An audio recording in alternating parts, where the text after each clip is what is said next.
Assalamualaikum warahmatullahi wabarakatuh. Halo sahabat sekalian, kabar baik tentunya yang kita harapkan. Semoga kita selalu diberikan kesehatan dan keluasan rezeki oleh Allah Subhanahu wa Ta'ala. Sahabat Well-to-Do, kali ini kita akan menuju ke kota Wali, yaitu kota Demak, Jawa Tengah. Pagi ini perjalanan ke Demak cukup macet parah karena adanya perbaikan salah satu jembatan sehingga jalan dibuka tutup. Perjalanan kita kali ini cukup terhambat. Kita berusaha menerobos kemacetan itu. Dan perjalanan ini terasa cukup melelahkan karena harus berpacu dengan mobil-mobil besar di jalur utama Pantura ini. Kita harus melipir di pinggir-pinggir jalan dan kadang masuk ke lubang jalan yang mengejutkan. Kadang juga harus berhimpitan di tengah kendaraan berat. Efek kemacetan ini juga banyak debu yang berterbangan dan juga polusi asap kendaraan yang tidak sehat. Tetapi tetap kita harus menembus kemacetan yang sangat panjang ini. Tujuan kali ini kita akan berziarah ke makam Sunan Kalijaga di Kadilangu, Demak. Sahabat Well-to-Do sekalian, setelah melalui kemacetan lalu lintas yang cukup panjang, akhirnya kita sampai di jalanan yang lancar. Oh, sungguh melegakan. Kini sekarang kita sudah mendekati lokasi makam Sunan Kalijaga yang berada di Kadilangu, Demak ini. Sebentar lagi kita akan memarkirkan kendaraan kita di tempat penitipan kendaraan. Setelah memarkirkan kendaraan, kita sedikit berjalan lagi untuk menuju pintu masuk ke situs makam Sunan Kalijaga yang selalu ramai dengan peziarah ini.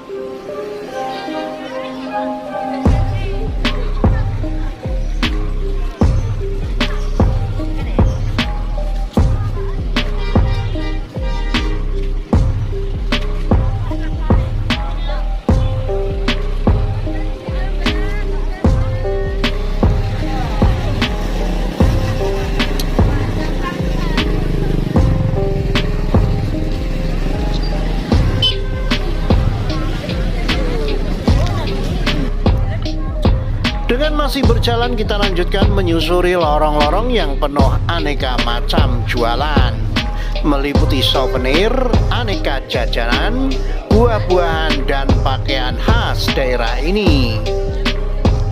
Hari ini bertepatan pada hari Minggu. Peziarah makam Sunan Kalijaga ini cukup padat.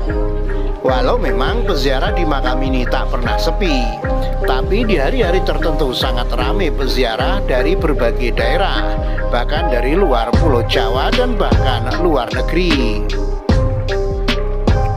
Para pedagang di sini selalu menawarkan dagangannya sebagai oleh-oleh ataupun kenangan dari Demak, terutama di komplek makam Sunan Kalijaga ini. Yuk ikuti terus.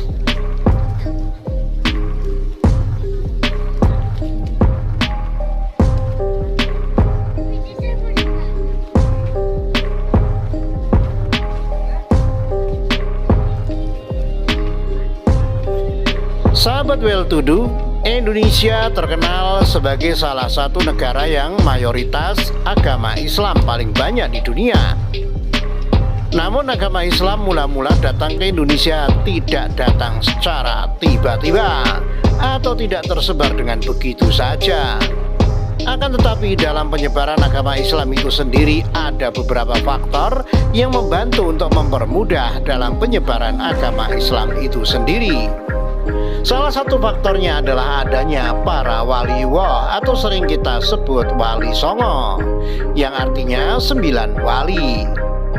Para wali songo ini adalah para waliwo atau para walinya Allah yang memiliki keistimewaan atau karomah pada masing-masing dirinya. Dengan memiliki tingkat keistiqomahan yang tinggi dalam beribadah kepada Allah. Dengan kemampuan ilmu agama yang tinggi, para wali songo mampu menyebarkan agama Islam di Indonesia dengan caranya masing-masing. Dan di antara 9 wali tersebut ada salah satu nama wali yang bernama Sunan Kalijaga, atau nama aslinya adalah Raden Said. Beliau lahir tahun 1450 di daerah Tuban dan beliau meninggal pada tahun 1513 di daerah Kadilangu, Demak. Nama istri beliau adalah Dwi Saroh.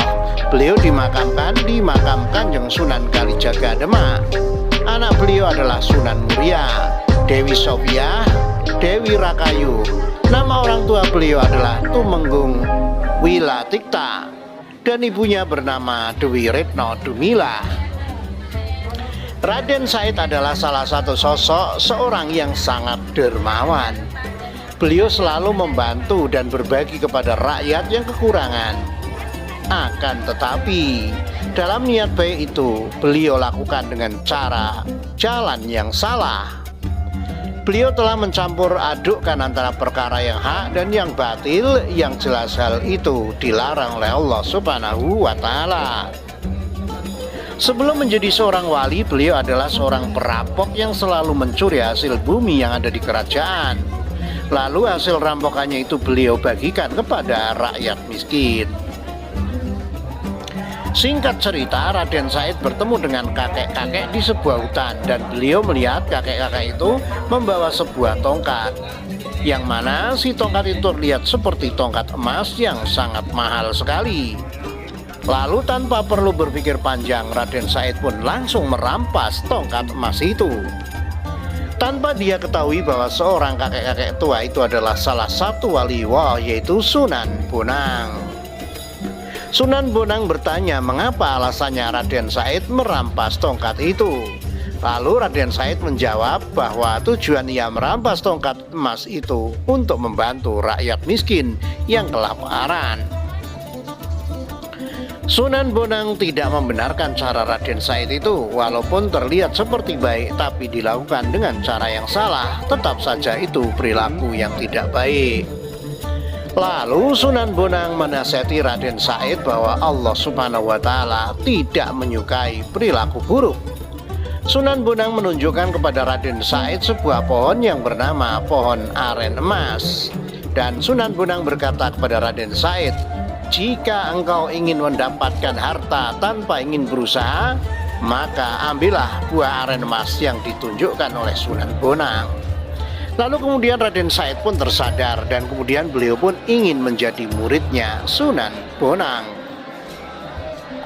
Namun untuk menjadi muridnya Sunan Bonang, Raden Said harus melewati beberapa rintangan. Salah satu rintangannya adalah Raden Said diperintahkan oleh Sunan Bonang untuk bersemedi di sebuah kali sambil menjaga tongkat Sunan Bonang. Dan Raden Said pun menuruti perintah dari sang guru. Raden Said melakukan semedi sambil menjaga tongkat itu ia lakukan selama bertahun-tahun. Saking lamanya beliau pun sampai tertidur, sehingga rumput-rumput ilalang pun menutupi seluruh badannya. 3 tahun kemudian Sunan Bonang pun datang menemui Raden Said. Dan dikarenakan Raden Said telah menjaga tongkat emas milik Sunan Bonang tersebut, Sunan Bonang pun mengubah nama Raden Said menjadi Kalijaga. Nah, dari situlah asal muasal nama Kalijaga bermula. Kemudian Sunan Bonang pun memberi pakaian baru kepada Kalijaga dan mengajarkan banyak ilmu agama kepada Kalijaga, hingga pada akhirnya Kalijaga meneruskan perjuangan dakwahnya Sunan Bonang, dan beliau pun dikenal dengan sebutan Sunan Kalijaga. Dalam berdakwahnya pun Sunan Kalijaga mengikuti cara sang guru, yaitu Sunan Kalijaga mengambil salah satu ikon kesenian budaya yang ada di Indonesia untuk dijadikan sarana dalam berdakwah. Contohnya seni ukir, wayang, gamelan, dan lain-lain. Sahabat Well-to-Do sekalian, 7 misteri makam Sunan Kalijaga dan petilasannya kental dengan aura mistis. Misteri makam Sunan Kalijaga dan petilasannya di berbagai daerah konon kental dengan aura mistis. Salah satunya adalah suara azan di masjid yang sudah tidak tampak keberadaannya. Sunan Kalijaga atau Raden Said adalah salah satu tokoh Wali Songo yang diperkirakan lahir pada 1450 Masehi. Dia adalah penyebar agama Islam di Nusantara, khususnya Pulau Jawa. Sunan Kalijaga membawa pengaruh besar, memasukkan tradisi atau budaya Jawa ketika berdakwah. Konon, kesaktian Sunan Kalijaga adalah menghilang, berjalan di atas air, hingga memiliki ajian lain yang mandraguna. Melansir sejumlah sumber, semasa hidupnya dia kerap mengembara ke berbagai daerah. Maka tak heran kalau saat ini banyak petilasan Sunan Kalijaga. Sunan Kalijaga wafat pada 1513 Masehi dan dimakamkan di Desa Kadilangu, Kabupaten Demak. Menariknya, makam dan petilasan Sunan Kalijaga sering dikunjungi banyak orang sebagai tempat berziarah. Aura mistis juga kental dengan makam Sunan Kalijaga dan petilasannya tersebut. Merangkum berbagai sumber, inilah misteri makam Sunan Kalijaga dan petilasannya. 7 misteri makam Sunan Kalijaga dan petilasannya di berbagai daerah. 1. Makam keramat. Tak sedikit yang percaya kalau misteri makam Sunan Kalijaga adalah tempat keramat untuk mengasah kekuatan supranatural. Mereka yang percaya kerap melakukan ritual dengan berziarah ke makam tersebut. Konon, makam Sunan Kalijaga adalah tempat untuk mengisi kekuatan benda pusaka. Namun demikian, juru kunci makam tak memperbolehkan seseorang membawa benda pusaka apapun ke dalam makam. Jadi, misteri makam Sunan Kalijaga untuk mengasah kekuatan supranatural belum tentu kebenarannya. 2. Menghilangkan khodam. Misteri makam Sunan Kalijaga menurut kesaksian seorang juru kunci adalah mampu menghilangkan khodam. Hal ini pernah dialami oleh seorang yang nekat membawa benda pusaka ke dalam makam sang wali. Alih-alih membawa berkah, justru benda pusaka itu tak lagi berkhodam.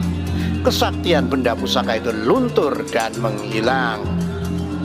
3. Sosok misterius. Tak cuma di Demak, makam Sunan Kalijaga juga dipercaya berada di Tuban, Jawa Timur. Konon aura magis sangat terasa di makam yang satu ini. Awal mula keberadaan makam ini ditemukan oleh seorang warga bernama Mulyadi yang jatuh miskin. Kabarnya dia didatangi sosok misterius serba berpakaian hitam untuk merawat sebuah makam yang tak terawat. Setelah ditelusuri, ternyata makam itu adalah tempat bersemayamnya Raden Said Moroteko atau Sunan Kalijogo. 4. Suara azan yang misterius. Salah satu petilasan Sunan Kalijaga berada di Bukit Kuncup, Kabupaten Grobogan. Dulunya area tersebut berdiri sebuah masjid yang dibangun oleh Sunan Kalijaga. Namun keberadaan masjid itu mendadak menghilang tanpa jejak. Dari kesaksian warga, sering terdengar suara azan di Bukit Kuncup tersebut. Salah seorang tokoh masyarakat bernama Wakimin mengatakan kalau suara azan itu sering terdengar menjelang maghrib dan isya. 5. Misteri Bukit Surawiti. Petilasan Sunan Kalijaga yang mengundang misteri lainnya adalah Bukit Surawiti. Kabarnya, dia mengasah ilmu agama dan kesaktiannya di bawah bimbingan Sunan Bonang di tempat tersebut. Konon di Bukit Surawiti terdapat pring silir atau tongkat Sunan Bonang. Seiring berjalannya waktu, tongkat itu berubah menjadi serumpun bambu. Di sana Sunan Kalijaga menerima ujian untuk menjaga tongkat milik gurunya tersebut. 6. Sumur yang tak terlihat. Sunan Kalijaga kabarnya pernah singgah ke sebuah desa di Kabupaten Blora. Menurut juru kunci Mbah Joyo, petilasan itu menyimpan banyak misteri. Salah satunya adalah ketika suatu rombongan hendak mandi di sebuah blumbang yang dulunya jadi tempat Sunan Kalijaga membuat batu bata. Dikira blumbang batu bata itu sumur yang bisa dipakai untuk mandi. Mereka yang datang serombongan seperti orang mandi di tengah oro-oro yang tidak ada sumurnya, kata Mbah Joyo. 7. Kandang bebek bernuansa mistis. Misteri petilasan Sunan Kalijaga lain disampaikan warga Dukuh Karanglegi, Supardi. Sebelum warga ternak bebek, Sunan Kalijaga sudah ternak bebek pada masa lalu. Dia mengatakan kalau gelombang kandang bebek yang dipelihara Sunan Kalijaga itu kental aroma mistis. Warga sini Karanglegi tidak ada yang ternak bebek, tidak ada yang berhasil beternak unggas itu, kata dia. Silsilah dan garis keturunan Sunan Kalijaga. Sunan Kalijaga adalah putra kandung Bupati Tuban yang bernama Wilatikta, sehingga data sejarah tersebut dapat disusun sebagai silsilah genealogis yang didapati sebagai berikut. 1. Prabu Banjarsari. 2. Raden Arya Metaun. 3. Bupati Lumajang Tengah Raden Arya Randu Kuning atau Kiai Ageng atau Kiai Gede Lebih Lontong. 4. Bupati Gumenggang Raden Arya Bangah. 5. Bupati Lumajang Raden Arya Danang Miring. 6. Bupati Tuban ke-1 Raden Dandang Wacana atau Kiai Gede Papringan. 7. Nyai Ageng Lanang Jaya atau Nyai Lanang Baya. 8. Bupati Tuban kedua Aryo Ronggo Lawe atau Ronggo Tejalaku atau Syekh Jali Al-Holwati atau Syekh Howaji. 9. Bupati Tuban ketiga Aryo Sirolawe. 10.